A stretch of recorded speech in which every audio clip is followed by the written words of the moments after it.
The soft hum of medical equipment filled the sterile air of room 5009 at St. Clair's private hospital. The scent of antiseptic clung to the walls, mingling with the faint aroma of fresh flowers left by visitors who had long stopped coming. In the middle of the room, hooked up to machines that monitored every beat of his heart and every breath he took, lay Alexander Grant, a man who had once been the pulse of New York's business elite, but now he was just still. Emily Carter adjusted her gloves as she prepared to change Alexander's bandages. At 24, Emily had been a nurse for only 2 years, but her dedication and compassion made her stand out among her peers. She approached every patient with care, believing that no matter how hopeless a situation seemed, her presence could make a difference. And Alexander's case was the most challenging she'd faced yet. He had been in a coma for 6 months following a catastrophic car accident. His family, influential and cold, had spared no expense to ensure he received the best medical care, but their faith in his recovery had long since dwindled. To them, he was a shell of the man they once knew. But to Emily, he was still there, somewhere beneath the stillness. As she gently cleaned the wounds on his arms and adjusted the sheets, Emily spoke softly as she did every day. "Well, Alex," she began, her voice light, "you wouldn't believe the morning I had. The coffee machine broke again, and I swear the universe is conspiring against me having caffeine."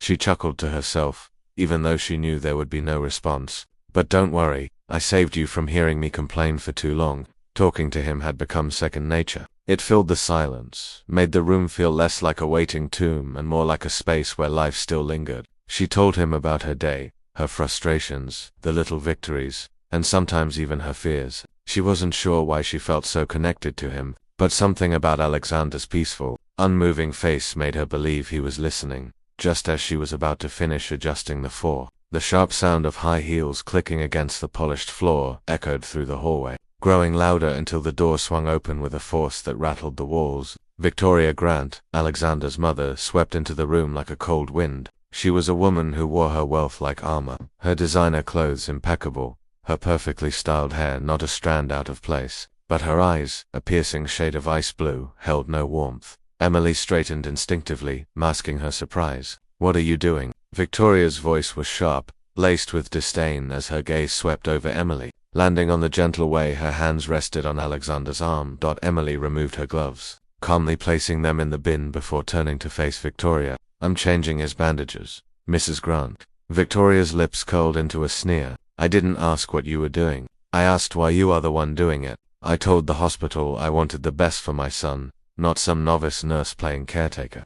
Emily's jaw tightened, but she kept her tone steady. "I understand your concern, but I'm assigned to Mr. Grant's care because I'm qualified to be here. I treat all my patients with the utmost care, regardless of their status." Victoria stepped closer, her heels clicking ominously against the tile. "You may fool the others with your sweet little bedside manner, but I see right through you. You're here because you're cheap, convenient, and expendable. Do your job and keep your personal feelings out of it. My son doesn't need your sympathy." Emily clenched her fists at her sides, willing herself to stay composed. She took a deep breath, meeting Victoria's icy glare with a quiet strength. "I'm here to help your son," Emily said firmly. "Whether you believe it or not, I will continue to care for him with the respect and dignity he deserves. I won't abandon him just because it's easier to give up." For a moment, Victoria's eyes flickered as if Emily's words had struck a nerve. But just as quickly, the steel returned to her gaze. "We'll see how long that lasts," she muttered before turning on her heel and sweeping out of the room. Leaving a trail of tension in her wake, the door clicked shut, and the silence settled back over the room like a heavy blanket. Emily let out a slow breath, turning back to Alexander. She smoothed the sheets over his chest, her hands lingering just a moment longer than necessary. "I'm sorry about that," she whispered, her voice softer now. "Your mother's, well, you know." She pulled a chair up to his bedside and sat down, resting her elbows on her knees. The room hummed with the steady rhythm of the heart monitor, a sound that had become oddly comforting over time. "You know, I don't care what she says," Emily continued, her voice barely above a whisper. "I believe you're still in there fighting, and I'm not going anywhere, Alex, I promise." As she sat there, the only sound was the beeping of the machines and the quiet, steady breathing of the man in the bed. But somewhere deep in the recesses of Alexander's mind, something stirred a faint flicker of awareness. Emily didn't know it yet, but her words were more than just a one-sided conversation. They were a lifeline, pulling Alexander closer to the surface, closer to the world he had left behind. And soon, everything would change. The days at St. Clair's private hospital blended into one another like watercolors on a damp canvas, soft, repetitive, and predictable. For most, room 5009 was just another space where hope faded with each passing hour. But for Emily Carter, it had become the center of her world. It was on a quiet Tuesday afternoon, the kind where the world outside seemed to hold its breath, that something different happened. Emily was carefully changing Alexander Grant's bandages, her hands steady from weeks of practice. She hummed softly, a tune she wasn't even aware she'd memorized, filling the sterile silence of the room. As she reached for a fresh gauze pad, she felt it a faint, almost imperceptible twitch beneath her fingers. Her eyes darted to his hand, disbelief flooding her senses. Was that real? She stared, her breath caught in her throat, waiting to see if it would happen again. After a few seconds of nothing, she shook her head, dismissing it as her imagination playing tricks on her. Maybe it was just a muscle spasm, something involuntary. But as she continued her work, her heart beat a little faster, her mind replaying the moment over and over. Later that evening, as she prepared to leave, the image of Alexander's twitching fingers haunted her thoughts. Against her better judgment, she returned to his room, standing by his bedside, watching him as if willing him to move again. Nothing but Emily couldn't shake the feeling that something was changing. The next morning, Emily approached Dr. Harris, the attending physician overseeing Alexander's case. She hesitated outside his office before finally knocking. "Come in," his deep voice echoed. Emily stepped inside, her hands clasped tightly in front of her. "Dr. Harris, I think I noticed something unusual with Mr. Grant yesterday." Dr. Harris raised an eyebrow, peering over his glasses. "Unusual?" "Yes," Emily nodded. "His fingers, they twitched twice." The doctor sighed, leaning back in his chair. "Emily, we've seen involuntary muscle reflexes before in coma patients. It's common. It doesn't necessarily indicate cognitive function. But this felt different," she insisted, her voice firm but respectful. "It wasn't just a spasm, it was ... She stopped, realizing how it sounded. Hopeful, naive. Dr. Harris offered her a sympathetic smile. "I appreciate your dedication, Emily, but you can't let yourself get too attached. I know it's hard, but sometimes patients don't come back." Emily swallowed hard, nodding, but as she left his office, she knew she couldn't let it go. From that day forward, Emily became even more attentive. She spent every free moment at Alexander's bedside, gently stretching his limbs, massaging his muscles, and speaking to him as if he were wide awake. "Good morning, Alex," she'd whisper, pulling back the curtains to let the sunlight spill into the room. "You should see how beautiful it is outside today. I think you'd like it." She told him about the mundane details of her life. Her annoying neighbor who always played loud music at 3 a.m., the elderly patient down the hall who called her sunshine, and how she missed her father who had passed away when she was a child. She spoke of her mother's illness, the hospital bills that never stopped coming, and how exhausting it was to keep everything together. And even though he never responded, Emily felt like Alexander was listening.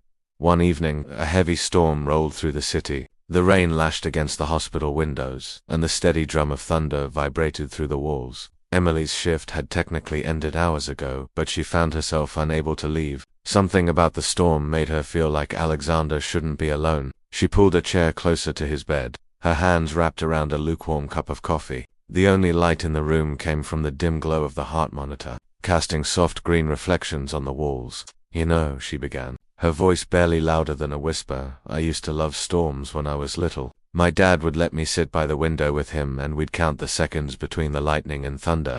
She paused, her gaze drifting to Alexander's still face. "But after he died, storms just felt lonely."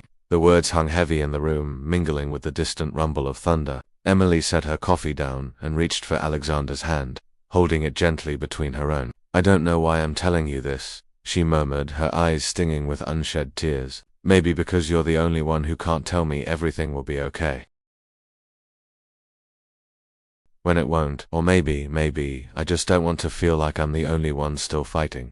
A tear slipped down her cheek, landing softly on the back of his hand. She wiped it away quickly, embarrassed by her own vulnerability even in front of someone who couldn't hear her. But then it happened, a subtle, undeniable squeeze of her fingers. Emily's breath hitched. She froze, staring down at their intertwined hands, her heart pounding in her chest. "Alex," she whispered, her voice trembling. "Did you?" She waited, her eyes wide, her pulse racing. But the moment passed, and his hand went limp again, as if it had never moved at all. Emily blinked back tears, unsure if she was imagining things. But deep down, She knew what she felt. Something inside Alexander Grant was waking up over the following days. Emily became even more devoted, her belief unwavering despite the skepticism of her colleagues. She continued to talk to Alexander, to share her fears, her hopes, and her dreams, unaware that with each word she was pulling him closer to the surface. And though he couldn't speak or move yet, Alexander was listening. In the depths of his mind,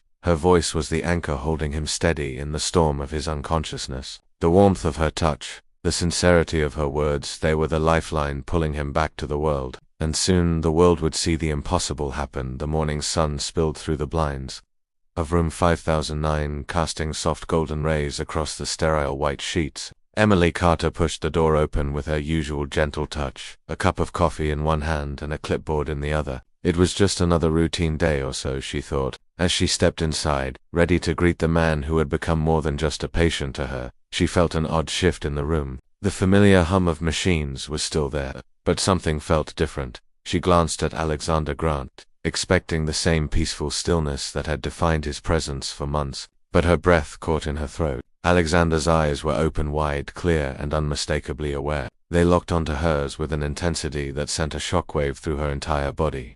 For a moment, Emily stood frozen, unsure if she was hallucinating from exhaustion or if this was some cruel trick of her mind. But the longer she stared, the more undeniable it became. "Alex," she whispered, her voice trembling, barely audible over the rhythmic beeping of the heart monitor.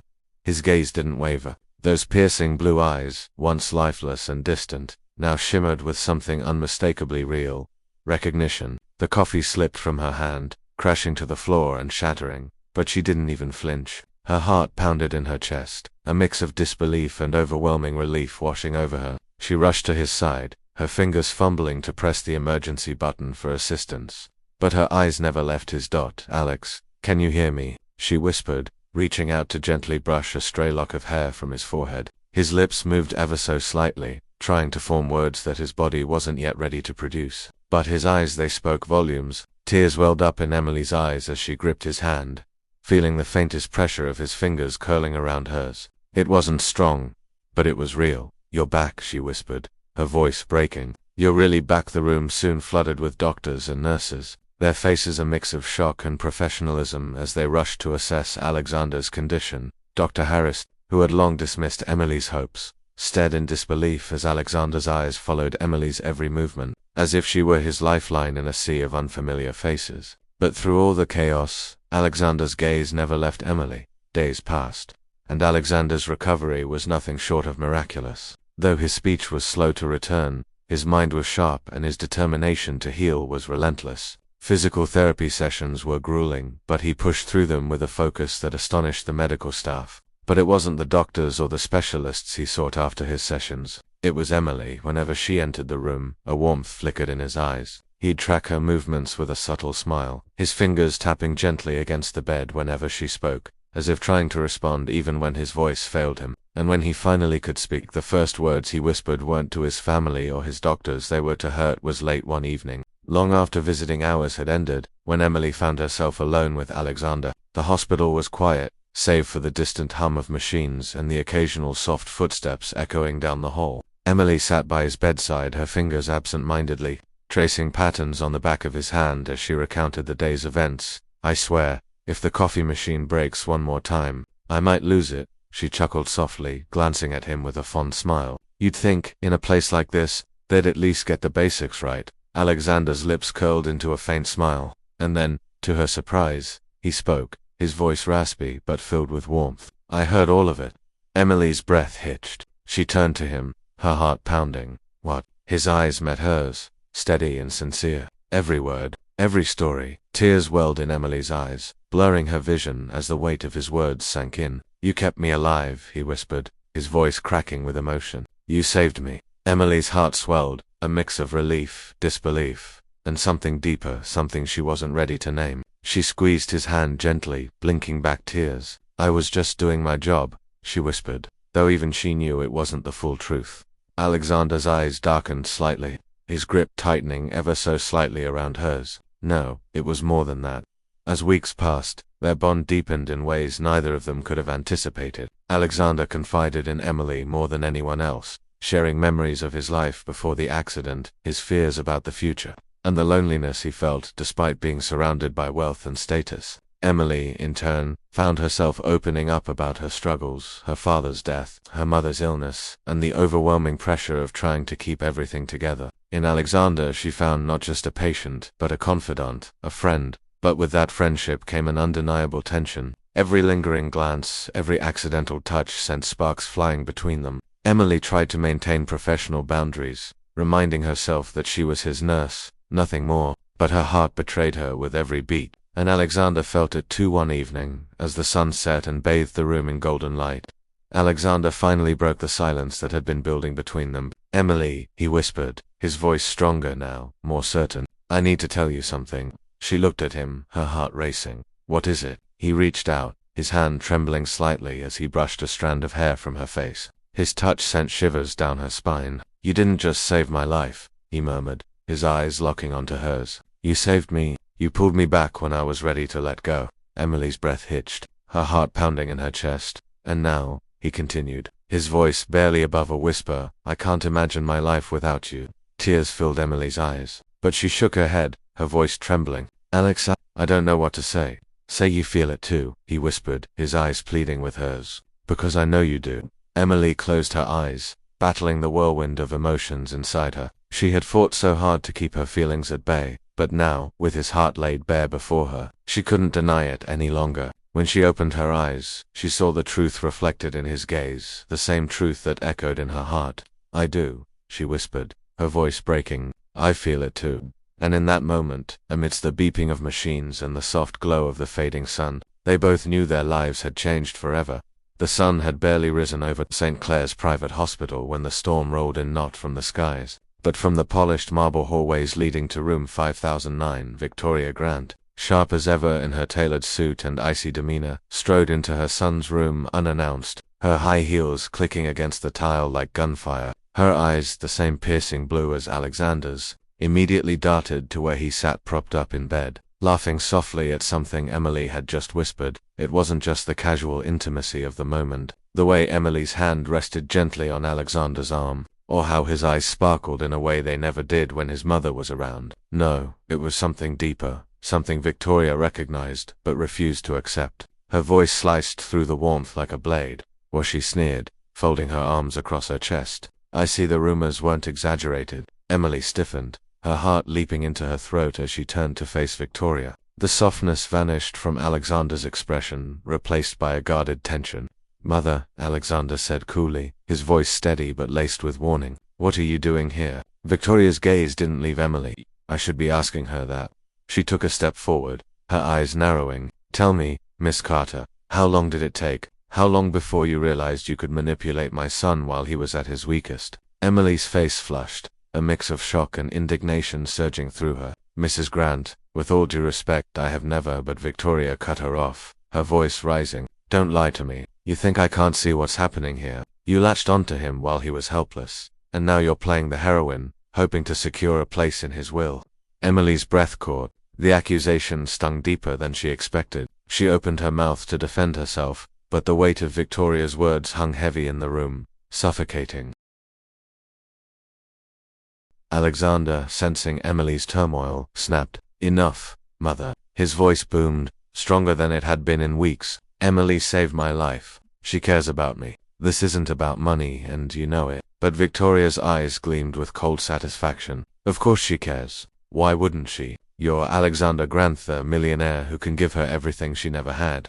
The words echoed in the sterile room, and suddenly Emily felt exposed, vulnerable in a way she hadn't anticipated. Her heart pounded in her chest, but this time it wasn't from affection. It was from humiliation. She stepped back, her voice barely a whisper. "Is that what you think, Alex?" Alexander's head whipped toward her, his expression softening instantly. "No, Emily, you know I don't." But Emily shook her head, her eyes glistening. "Do I? Or am I just another project you felt obligated to care about because I was there when no one else was?" Alexander's face crumpled, the words hitting harder than any physical blow. "I need to go," Emily whispered, her voice breaking. Without another word, she rushed out of the room, leaving Alexander struggling to rise from the bed, his heart shattering with every step she took away from him. The days that followed were hollow. Alexander tried to reach out, calls, messages, even asking the hospital staff, but Emily had vanished. It was as if she had never been part of his life, leaving behind only the ghost of her presence in the sterile room that now felt colder than ever. Without Emily, the walls of the hospital felt suffocating. Alexander's recovery slowed, his motivation waning with each passing day. His therapists noticed, but he brushed off their concerns with forced smiles and empty reassurances. But at night, when the world outside grew quiet, the emptiness was unbearable. He would close his eyes and hear her voice, soft, soothing, telling him stories about her childhood, her fears, her dreams. He missed the way her eyes crinkled when she laughed, the warmth of her hand in his, the way she saw him, not the millionaire, not the patient, but him. And now, he wasn't sure he could face a life without her. Meanwhile, Emily tried to bury herself in routine, taking shifts at another hospital across town, but nothing could fill the void Alexander had left behind. She replayed their last conversation over and over, questioning everything. Did he really love me? Or was it just gratitude? Did I let myself believe in something that was never real? But no matter how hard she tried to convince herself that leaving was the right choice, her heart betrayed her. She missed him, his stubbornness, his wit, the way his eyes softened when he looked at her. At night, she would lie awake staring at the ceiling, wondering if he thought about her too, wondering if she had made a mistake by walking away. But the fear of being just another fleeting moment in his life kept her from returning. Weeks passed. Alexander, unable to bear the weight of his own heartache, finally decided to take matters into his own hands. With the help of his assistant, he organized a press conference, not for the media, not for publicity, but for her. He stood before the cameras, his heart racing, his hands trembling slightly, but his eyes burned with determination. "I'm here today," he began, his voice steady despite the turmoil inside, "not to talk about my recovery or my business. I'm here to talk about the woman who saved my life."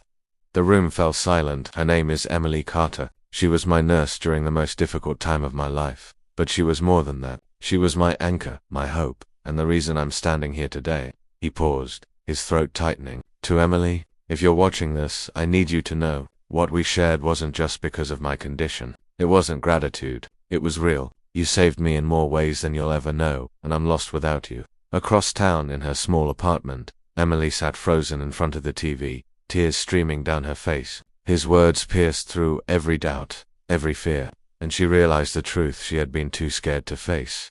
She still loved him. Without another thought, she grabbed her coat and rushed out the door, her heart pounding with hope and desperation, because some loves are too powerful to walk away from, and she wasn't going to lose him again. The bright lights of the press conference hall glared down on Alexander Grant, but he barely noticed. Standing tall behind the podium, dressed in a tailored suit, he looked every bit the powerful businessman the world knew him to be. But today, he wasn't here as the millionaire mogul. Today, he was here as a man stripped bare of pride and pretense. Cameras flashed, and reporters leaned forward, their pens poised, expecting another story about his miraculous recovery or his return to the corporate world. But Alexander's gaze wasn't on them. His eyes, filled with a raw, undeniable emotion, stared straight into the cameras as if trying to reach her. "I'm not here to talk about my company," he began, his voice steady but thick with emotion. "I'm not here to discuss my recovery or future business plans." The room fell silent, the anticipation hanging heavy in the air. "I'm here to talk about the woman who saved my life," he continued, his voice softening. "Her name is Emily Carter. She was my nurse, but more than that, she was my light in the darkest time of my life. When I was lost in a coma, it was her voice, her kindness, her strength that pulled me back." He paused, his throat tightening as he fought back the tears threatening to spill. "I didn't just wake up because of medical care. I woke up because of her, and somewhere along the way, I realized I wasn't just grateful. I was in love."